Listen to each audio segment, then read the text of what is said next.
Jung documentou um momento específico na dinâmica entre o empático diferenciado e a estrutura narcisista que raramente se descreve com precisão. Não é o momento da separação. Não é o momento do conflito.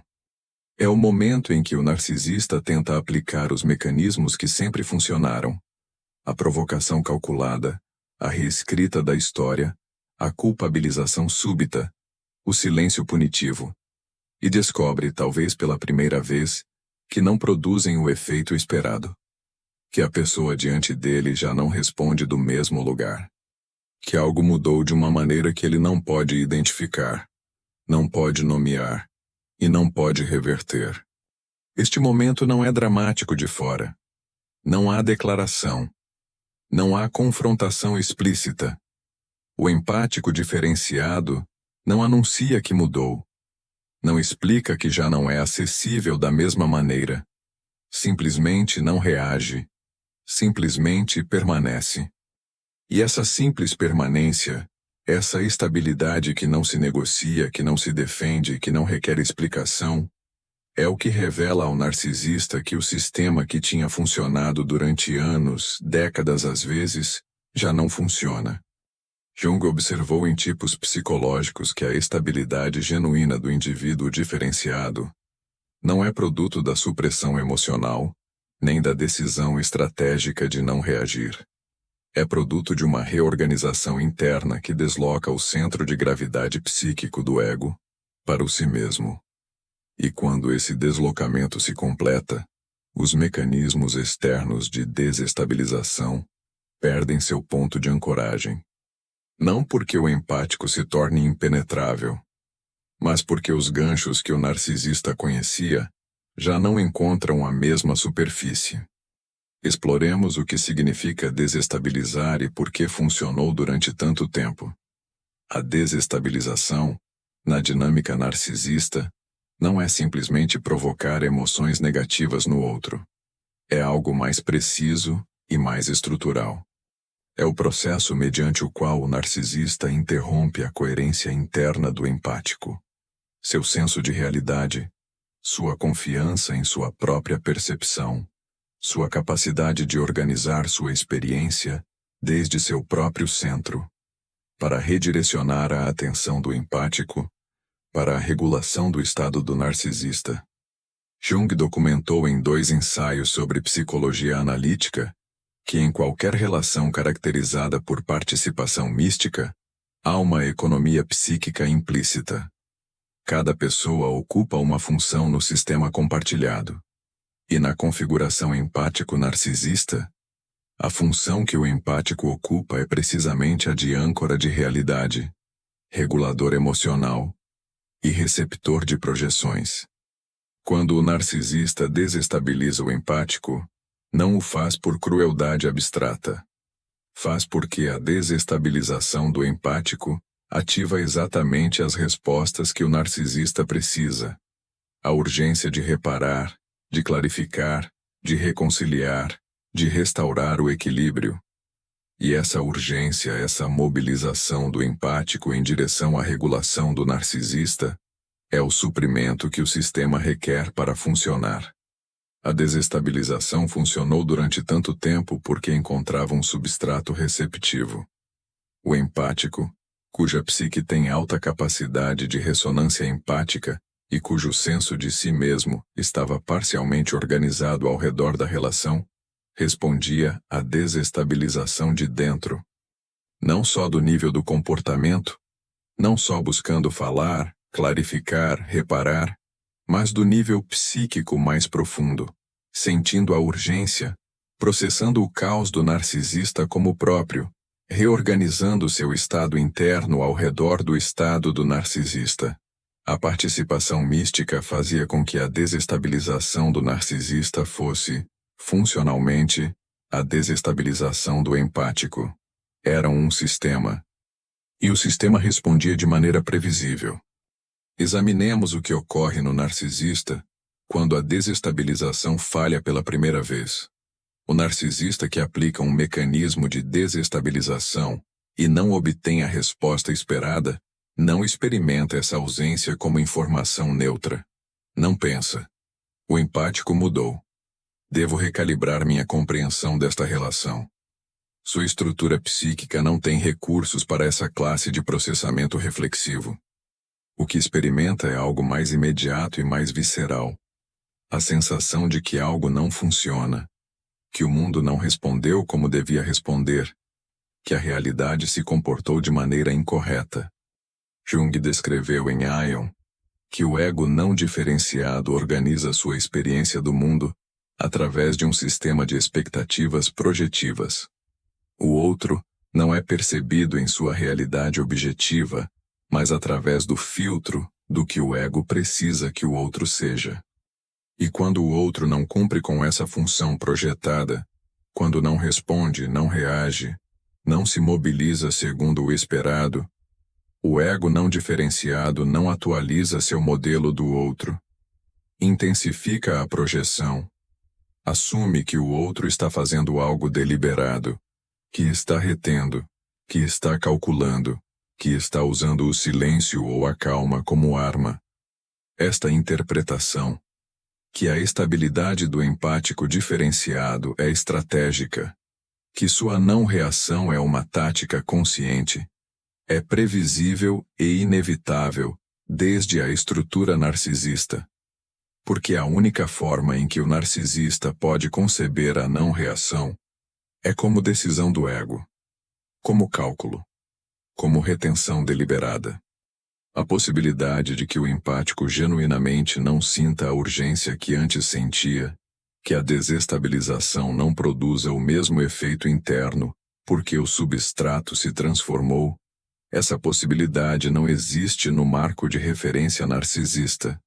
Não porque o narcisista seja incapaz de inteligência, mas porque compreender essa possibilidade requereria ter experimentado a própria diferenciação. E essa experiência não está disponível.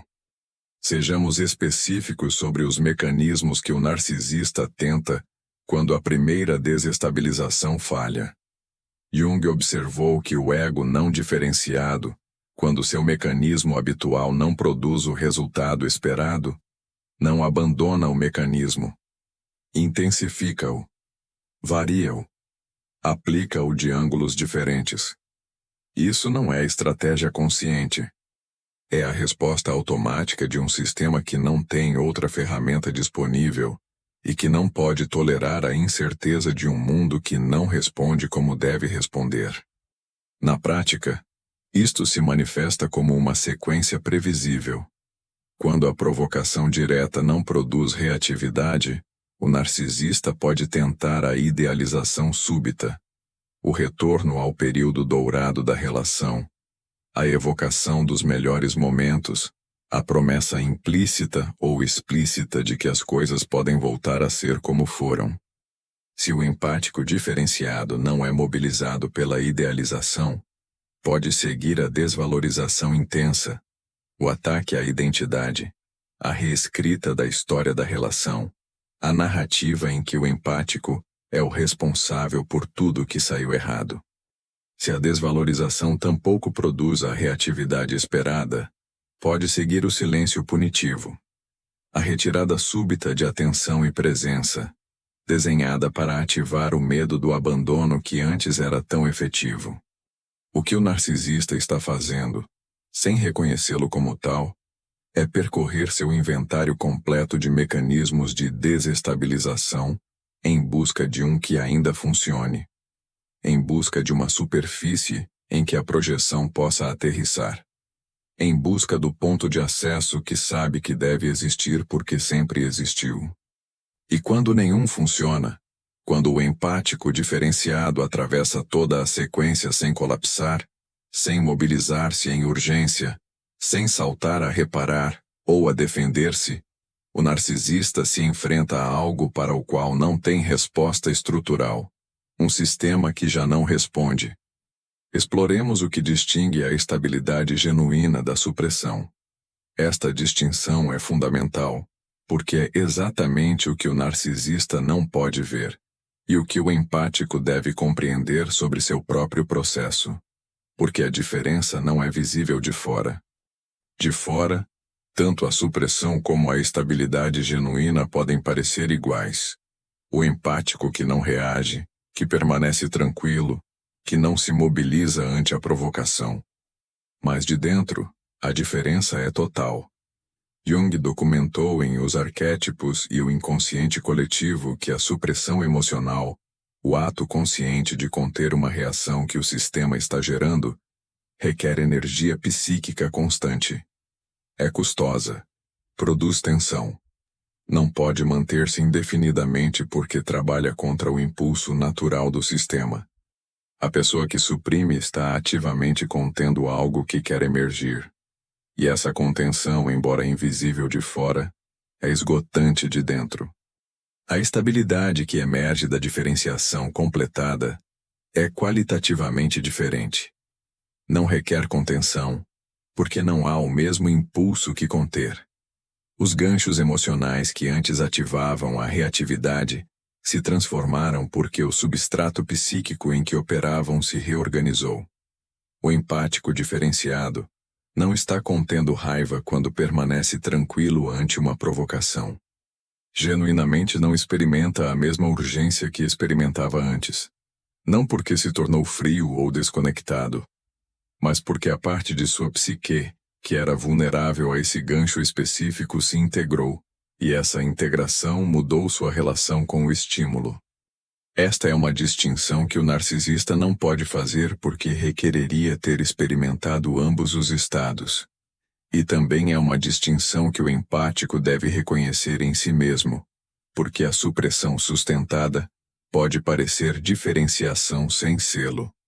A pergunta não é: estou reagindo? A pergunta é: estou contendo algo ou simplesmente já não está aí da mesma maneira? Jung observou que a diferenciação genuína produz o que descreveu como uma forma de equanimidade que não requer esforço. Não a equanimidade de quem decidiu não reagir. A equanimidade de quem processou o suficiente de seu próprio material, que a reatividade que antes era automática já não se gera da mesma maneira. E essa equanimidade, embora produza efeitos externos similares à supressão, tem uma assinatura interna completamente diferente. Não esgota, não acumula tensão, não requer manutenção constante. Examinemos o momento em que o narcisista reconhece que algo mudou permanentemente. Há um ponto na sequência, depois que a idealização não funcionou, depois que a desvalorização não produziu colapso, depois que o silêncio punitivo não ativou o medo do abandono, em que algo muda no narcisista. Não necessariamente de maneira consciente, não necessariamente articulado, mas algo no sistema registra que o empático diante dele já não é o mesmo sistema que conhecia. Jung documentou em Aion que o ego não diferenciado pode, em circunstâncias específicas, ter um contato momentâneo com a realidade do outro tal como é, sem o filtro projetivo habitual. Estes momentos são raros, geralmente breves, e frequentemente perturbadores para o ego que os experimenta. Porque nesse momento de contato genuíno, o ego narcisista percebe algo que seu sistema normalmente bloqueia, que o empático é um sujeito autônomo com sua própria realidade interna, que essa realidade já não está organizada ao redor da relação com o narcisista, e que nenhum mecanismo disponível vai mudar isso. O que o narcisista experimenta nesse momento não tem nome fácil em seu vocabulário emocional. Não é simplesmente tristeza ou raiva. É algo mais profundo e mais desorientador. A sensação de que uma certeza que organizava seu mundo já não é certa. Que a âncora que usava para manter-se orientado já não está onde sempre esteve. Que a pessoa que era previsível, acessível, mobilizável, a pessoa cuja urgência de reparar era tão confiável como uma lei física, já não funciona segundo essas leis. E desde esse reconhecimento, embora seja momentâneo, e embora o ego narcisista o processe imediatamente através de seus mecanismos habituais de projeção e externalização, Algo não pode voltar a ser exatamente como era. Porque o narcisista sabe, em algum nível do qual raramente pode falar, que algo se perdeu permanentemente.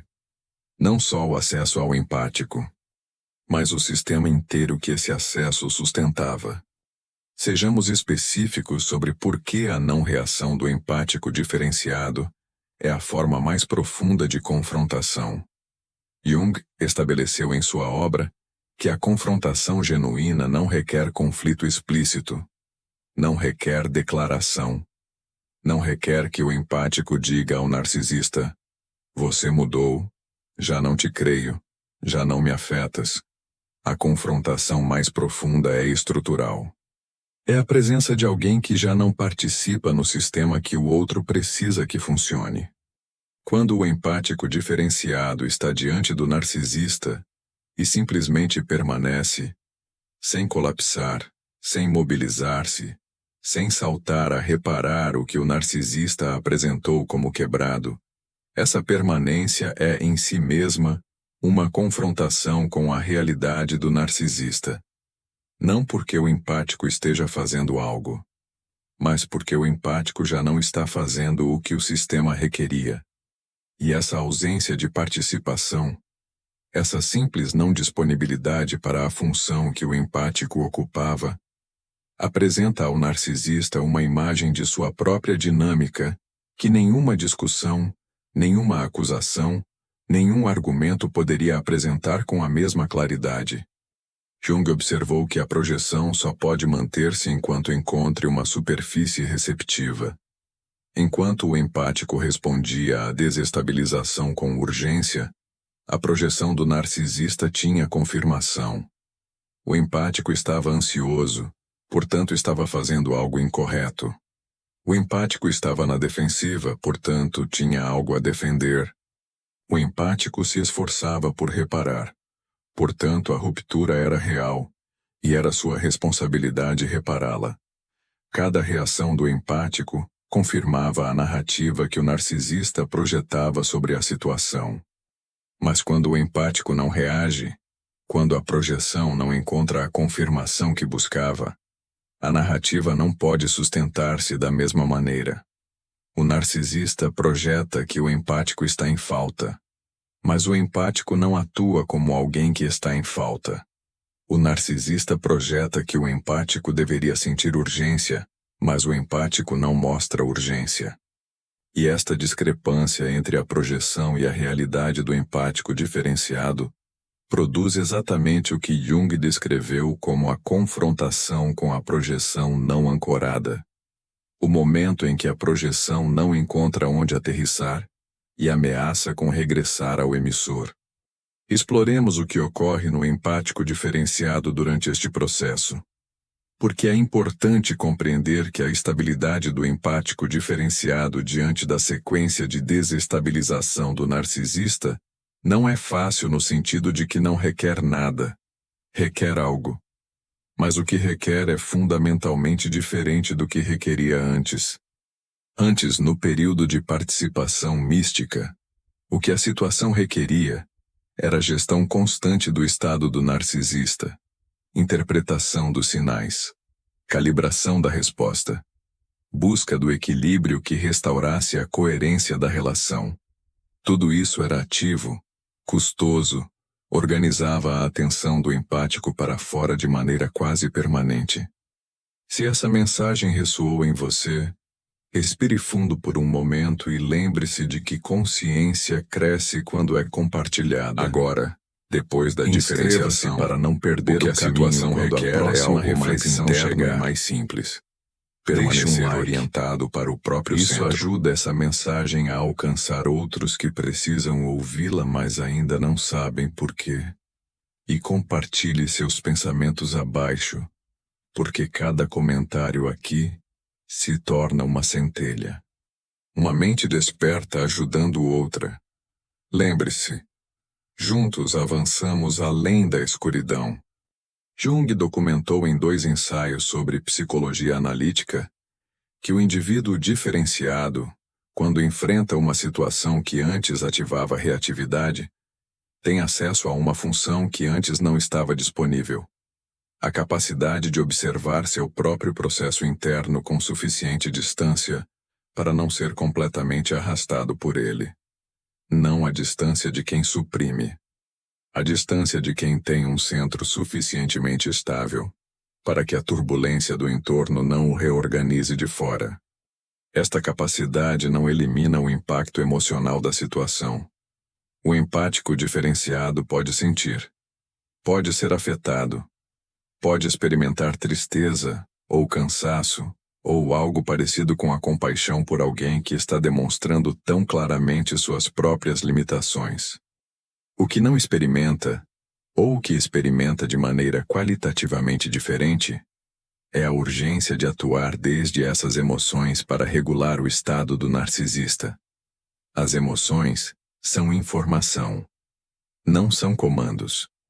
E nessa distinção, entre emoção como informação e emoção como comando, reside grande parte do que faz diferente o empático diferenciado do empático em participação mística. Ambos sentem. Mas só um organiza sua conduta ao redor do que o outro precisa que sinta. Examinemos a transferência que ocorre quando o narcisista aceita que não pode te desestabilizar. Jung observou que quando um mecanismo de regulação falha completamente, quando a fonte de suprimento que organizava o equilíbrio psíquico deixa de estar disponível, o ego não diferenciado tem opções limitadas. Pode tentar recuperar a fonte, pode buscar uma fonte alternativa. Ou pode, em circunstâncias excepcionais, iniciar o trabalho de confrontação com seu próprio material, que a perda da fonte torna inevitável. A primeira opção, tentar recuperar o empático como fonte, é o que produz a sequência de mecanismos que já descrevemos: a idealização, a desvalorização, o silêncio punitivo, a intensificação progressiva. E quando essa sequência se esgota sem produzir o resultado desejado, o narcisista se orienta para a segunda opção quase inevitavelmente: a busca de uma fonte alternativa. Alguém que ainda esteja disponível para a participação mística. Alguém cuja psique tenha os mesmos pontos de acesso que o empático diferenciado já não tem. Alguém que ainda responda desde o mesmo substrato que o narcisista conhece como ativar. Esta transferência, este movimento do narcisista para uma nova fonte de regulação, pode ser profundamente dolorosa para o empático diferenciado de observar. Não necessariamente porque o empático queira voltar à relação, mas porque a velocidade e a aparente facilidade com que o narcisista transfere sua dependência torna visível algo que o empático talvez esperava que não fosse verdadeiro. Que o narcisista valorizava na relação não era o empático como pessoa, mas o empático como função. E ver isso com claridade sem a distorção da participação mística pode produzir uma forma de luto específica e necessária. Jung documentou que este luto, o luto pela relação que se pensava que tinha em lugar do luto pela relação que realmente existia, é um dos mais importantes do processo de individuação, porque enquanto o empático está em luto pela relação que imaginava, não pode integrar-se completamente da perda. O luto genuíno, o que produz completação psicológica real, é o luto pelo que a relação realmente foi. E o que realmente foi inclui a compreensão de que o narcisista nunca teve acesso ao empático como pessoa. Só teve acesso à função que o empático cumpria. Esta compreensão não elimina a dor, não converte a relação em irrelevante, não apaga os momentos reais que existiram dentro de uma dinâmica que tinha estas características, mas produz algo que a idealização da relação nunca poderia produzir: a capacidade de soltar sem trair a própria experiência, de reconhecer o que foi real sem aferrar-se ao que nunca esteve disponível. Sejamos específicos sobre o que o empático diferenciado aprende deste momento. Há algo que o momento em que o narcisista descobre que já não pode te desestabilizar, ensina ao empático sobre seu próprio processo que nenhuma reflexão abstrata poderia ensinar com a mesma claridade.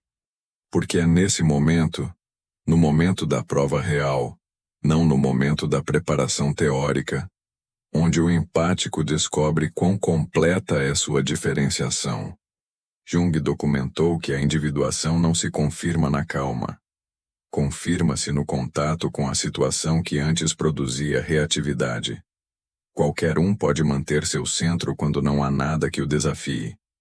A diferenciação genuína se revela quando aparece exatamente o tipo de pressão que antes organizava a psique de fora. Quando o narcisista aplica o mecanismo que antes sempre funcionava. E o empático descobre, em tempo real, que algo mudou. Essa descoberta pode surpreender o empático mesmo.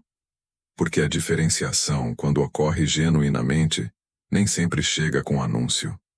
Nem sempre há um momento dramático de transformação que o empático reconhece claramente em tempo real. Com mais frequência, a diferenciação se descobre a posteriori. No momento em que a situação que antes teria produzido colapso, não produz colapso. No momento em que o gancho que antes ativava a urgência não ativa a mesma urgência. No momento em que o empático observa seu próprio processo interno e reconhece, com algo parecido com a surpresa, que algo que antes estava aí, já não está da mesma maneira. Jung chamava estes momentos de reconhecimento a posteriori algumas das confirmações mais genuínas do processo de individuação. Porque não são performáticos. Não são o empático demonstrando que mudou. São o empático descobrindo que mudou. E essa diferença, entre demonstrar e descobrir, é a diferença entre atuação e transformação real. Exploremos a compaixão que emerge sem fusão. Há um aspecto deste momento que merece atenção particular, porque é frequentemente mal interpretado, tanto de fora como de dentro. Quando o narcisista percorre toda a sua sequência de desestabilização sem sucesso, quando o empático diferenciado permanece estável através de todo esse processo, há algo que o empático pode experimentar que não é nem raiva, nem indiferença. É algo mais complexo, algo que Jung documentou como uma das consequências mais genuínas da diferenciação completada. A compaixão sem fusão. Esta não é a compaixão do período de participação mística, que se convertia automaticamente em urgência de reparar, em disponibilidade para absorver a dor do outro, em responsabilidade autopercebida de regular o estado do narcisista. Essa compaixão, embora genuinamente sentida, era fusional. Dissolvia os limites próprios na tentativa de aliviar o sofrimento do outro. A compaixão que emerge desde a diferenciação tem uma qualidade diferente. Pode coexistir com a claridade sobre o que o narcisista está fazendo. Pode coexistir com a não disponibilidade para ser desestabilizado. Pode coexistir com a decisão de não participar na dinâmica. Não requer ação. Não gera urgência. É simplesmente o reconhecimento de que a pessoa diante de você está sofrendo de uma maneira que ela mesma não pode ver. Desde uma estrutura que lhe impede acessar os recursos que necessitaria para deixar de sofrer dessa maneira. Jung estabeleceu em Os Arquétipos e o Inconsciente Coletivo que a compaixão genuína, a que não dissolve o que assente no sofrimento do outro, requer uma base de diferenciação. Requer que o indivíduo tenha integrado o suficiente de sua própria sombra para poder olhar o sofrimento alheio sem ativar de maneira compulsiva os mecanismos de resgate que a participação mística produzia. E quando essa base está presente, a compaixão pode existir de maneira limpa, sem obrigação, sem custo de integridade própria, sem dissolução dos limites que a diferenciação construiu. O empático diferenciado que observa um narcisista percorrer seu inventário de mecanismos sem sucesso pode sentir algo parecido com a tristeza pelo que está vendo, não pelo que perdeu. mas pela limitação que o narcisista está demonstrando. Pelo fato de que alguém capaz de tanta intensidade emocional não tem acesso aos recursos psíquicos que transformariam essa intensidade em crescimento. Essa tristeza não é fusional. Não gera urgência. Não converte o empático de volta no sistema de regulação que foi. Simplesmente existe e pode coexistir com a plena consciência de que a estabilidade do empático é mais importante que o alívio do mal-estar do narcisista. Examinemos por que este momento é irreversível. Uma das características mais importantes do momento em que o narcisista descobre que já não pode te desestabilizar é sua irreversibilidade. Não no sentido de que o empático se torne invulnerável para sempre a qualquer forma de influência do narcisista, mas no sentido mais específico e mais importante, o narcisista já sabe que o sistema mudou. Já tem a informação de que os mecanismos que organizavam a dinâmica já não produzem os mesmos resultados. E essa informação não pode desfazer-se. Jung documentou em Aion que há momentos no desenvolvimento psicológico que têm caráter de umbral. Antes do umbral, o retorno ao estado anterior é possível. Depois do umbral, embora o indivíduo possa aproximar-se a esse estado anterior, já não pode habitá-lo da mesma maneira porque tem informação que não tinha antes.